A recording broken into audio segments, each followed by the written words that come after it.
In today's video, I'm going to teach you how to import songs to Soundtrap. By the end, you'll know exactly how to bring an existing audio file into your Soundtrap project so you can edit, arrange, and produce with it right in the browser. Start by opening your web browser and heading to the Soundtrap website for music makers. Once you're on the home page, look for the Login button, typically at the top of the page, and click it. On the login screen, select Login with Google. This is a quick way to get into your account without typing a password. Choose your Google account when prompted and you'll be signed in. If you prefer another sign-in method, that's fine too. The steps inside the studio will be the same once you're logged in. After you're in, click Studio. This opens Soundtrap's online music studio where you'll see your timeline, tracks, and the main toolbar. Give the page a moment to load, especially if it's your first time using the studio on this browser. To bring in your song, go to the top menu and click File. From there, choose Import. Soundtrap will present import options. Select Import to Audio Track.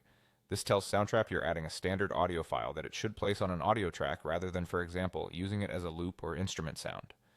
Your computer's file picker will open. Navigate to the song or audio file you want to use. Common formats like MP3 and WAV work well. Select it and confirm. You'll see an upload and processing indicator.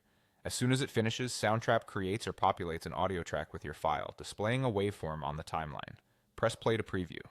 If the audio starts at the beginning of the project and you need it later in the timeline, you can move it after import, but for now just confirm it sounds correct and that the waveform looks complete. A couple of quick tips to keep everything smooth.